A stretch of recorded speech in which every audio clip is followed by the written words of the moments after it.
मराठा आरक्षणाच्या संदर्भात मनोज जरांगे पाटील यांनी जे आंदोलन केलं त्या आंदोलनामध्ये 100 कोटी रुपये खाल्ल्याचा आरोप जरांगेंनी केला होता। या सर्वांची चौकशी करा अशी मागणी जरांगेंनी केलेली होती।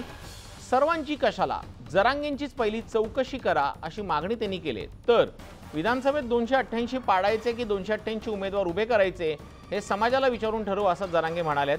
त्यावर ओबीसी ही राजकीय पाडापाडीचा विचार करू शकतात असा सूचक इशारा हाकेंनी दिलाय। आंदोलन गोरगरीब मराठ्यांचा प्रत्येक त्यांना मोठा व्हायसाठी नाही। माया कानावर 100 कोटीचा आकडा मी लय जबाबदारीने शब्द सांगतोय। मग वेळ आली ना मी फोन म्हणला त्या माणसाचं नाव सुद्धा घेत असतो, ह्यो माणूस फोनवर म्हणला। मग त्याची चौकशी करायची असली तर करा, तू म्हणलाय कसं त्याला जर याच्यात कोणी कमी नसेल मग त्यात मी बी असलो तरी सुटते, मी असलो तरी सुटते नाही, माझ्या शेजारचा असला तरी सुटते नाही। मला खूप गोष्टी ऐकायला मिळाल्या। हे आंदोलनच मुळात राजकीय हेतूनी आणि देवघेवीच्या हेतूनी प्रेरित होतं।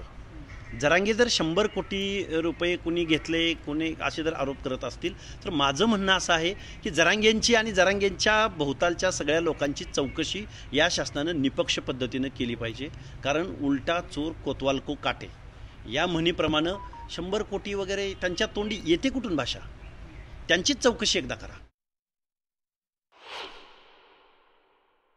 तुम्ही उलट मराठ्यांच्या बाजूने व्हायला पाहिजे ओबीसीच्या नेत्यांना। राहिलेले घेऊन टाकले आनंदात, असे जाणारच आहेत। आनंदात घेऊन टाकले तर आपले समाज सुद्धा चांगले राहतील। तुम्ही विरोध केला तरी मराठी आज चाललेतच, त्यामुळे ओबीसीतूनच घेणार आहे, त्याच्याशिवाय सुट्टीच नाही। सुट्टीच नाही नसता मराठा समाजाची बैठक घेऊन 1 महिन्याच्या नंतर आम्ही डिसिजन ठरवणार आहे 288 द्यायचे का 288 पाडायचे का आपले द्यायचे, सगळ्या जाती धर्माची बैठक घेणार आहे। झालेल्या लोकसभा निवडणुकीमध्ये जरांगे फॅक्टर वगैरे काही नव्हता। एखाद बैलगाडी चालली आणि त्याच्या पाठीमागून कुत्रं जात असतं, त्या कुत्र्याला वाटतं की बैलगाडी माझ्यामुळे चालते, असं काही नाहीये।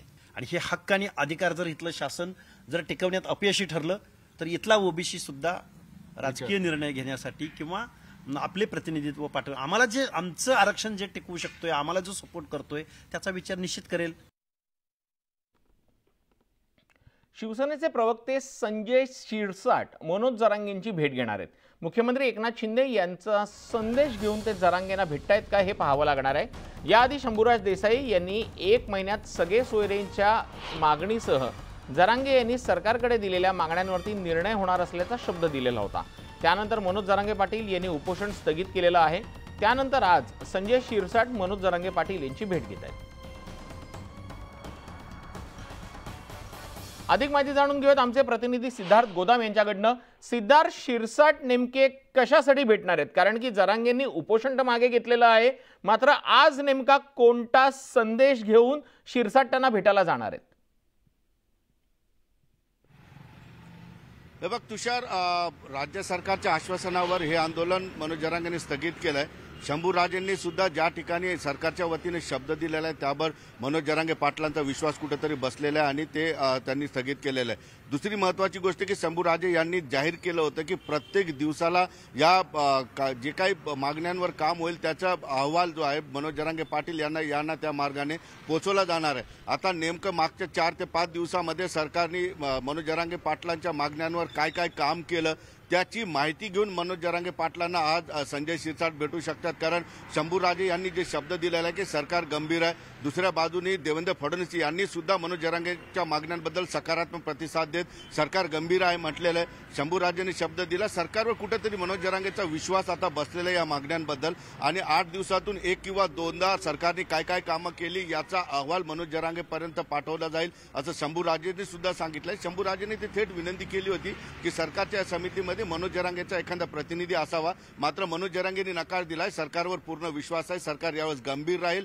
आणि आमच्या मागण्या मान्य करेल असा विश्वास त्यांनी दाखवला। त्यामुळे मागच्या 2 ते 3 दिवसामध्ये सरकारने नेमकं काय काय मागण्यांवर केलेलं आहे, काय बैठका घेतलेल्या आहेत, कशा पद्धतीनं काम त्यावर होत आहे याची माहिती देण्यासाठी कदाचित या ठिकाणी संजय शिरसाट येतील। थोड्या वेळातच संजय शिरसाट या ठिकाणी पोहोचणार आहे। त्या हॉस्पिटलच्या खालीच उभा मी तुषार आहे। अगदी खरं आहे सिद्धार्थ, तुम्ही सांगताय त्या पद्धतीनं थोड्याच वेळात संजय शिरसाट येतील आणि त्यामुळे ते आल्यानंतरच ही नेमकी भेट कशासाठी होती, तब्येतीची विचारपूस करण्यासाठी होती की सरकारचे जे अपडेट्स होते ते त्यांना दिलेले आहेत, या संदर्भातले अपडेट आपल्याला तुमच्याकडनं कळणार आहेत.